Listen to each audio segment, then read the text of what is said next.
Assalamualaikum warahmatullahi wabarakatuh. Apa kabar anak-anak? Ibu harap semua dalam keadaan sehat dan siap mengikuti pelajaran. Bertemu lagi dengan Ibu Dina dalam mapel administrasi sistem jaringan. Adapun materi yang akan kita bahas adalah mengevaluasi DNS server. Apa itu DNS server? DNS adalah sebuah sistem yang mengubah URL website ke dalam bentuk IP address.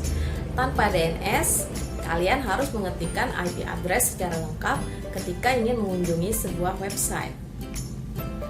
Domain Name System atau DNS adalah sebuah sistem yang menghubungkan Uniform Resource Locator atau dikenal dengan sebutan URL dengan Internet Protocol Address atau yang disebut dengan IP address.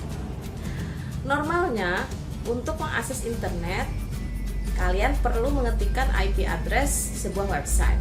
Cara ini cukup merepotkan, sebab ini artinya kalian perlu punya daftar lengkap IP address yang dikunjungi dan memasukkannya secara manual. DNS adalah sistem yang meringkas pekerjaan ini untuk kita.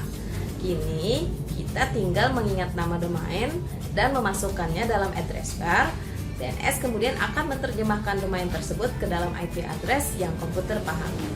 Misalnya, ketika kita ingin mengakses Google, alih-alih menuliskan alamat IP ke dalam address bar, kita tinggal memasukkan alamat, contohnya yaitu google.com.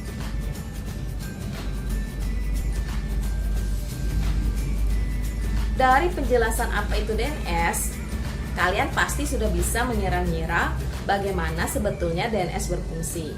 Namun, supaya lebih jelas, berikut Ibu jabarkan 3 fungsi DNS. Pertama, meminta informasi IP address sebuah website berdasarkan nama domain.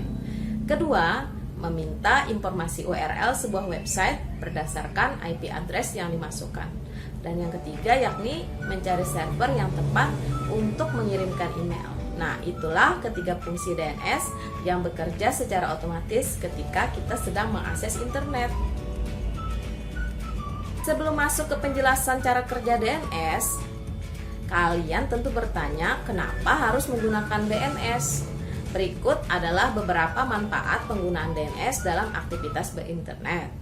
Yang pertama, lebih mudah untuk berinternet. Dibanding mengingat deretan angka IP address, tentu akan lebih nyaman untuk mengingat nama website. Hasilnya, DNS telah berhasil menjembatani komunikasi antara pengguna internet dengan komputer. Kedua, lebih konsisten dalam penggunaan. Kalian bisa menggunakan nama DNS yang sama meskipun ada perubahan pada IP address yang digunakan. Dengan demikian, akses pengunjung ke salah satu website tetap bisa dilakukan meskipun telah terjadi penggantian IP address. Kemudian, lebih mudah dikonfigurasi. Saat terjadi kendala pada IP address yang kita gunakan, kita bisa mengganti dengan IP yang berbeda dengan mudah. Cukup dengan melakukan update data pencocokan DNS dan IP address. Cukup dengan melakukan update data pencocokan DNS dan IP address, maka lebih lanjut pada cara kerja DNS. Kemudian lebih aman. Ketika menggunakan sistem DNS, semua aktivitas transfer data online akan melalui server DNS yang terjaga keamanannya. Sistem tersebut akan mencegah upaya peretasan yang dicoba dilakukan oleh pihak tidak bertanggung jawab. Jadi, website akan menjadi lebih aman. Setelah mengetahui kelebihannya, mari kita belajar lebih lanjut tentang bagian dari DNS. Prinsip dasar cara kerja DNS adalah dengan cara mencocokkan nama komponen URL dengan komponen IP address. Setiap URL dan IP address memiliki bagian-bagian yang menjelaskan satu dengan yang lain.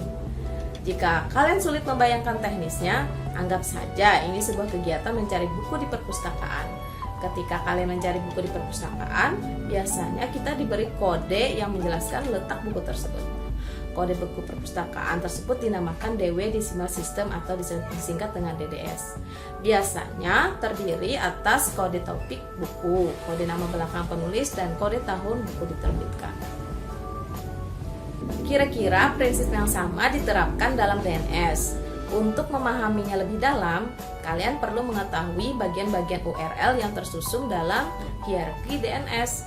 Sama seperti kode perpustakaan, setiap bagiannya menjelaskan bagian domain. Satu perbedaan kentara antara kode perpustakaan mulai dari depan. Di sisi lain, kode yang berlaku pada DNS diurutkan dari belakang. Maka dari itu, kita akan runut bagian-bagian DNS ini dari belakang. Berikut penjelasan lengkapnya.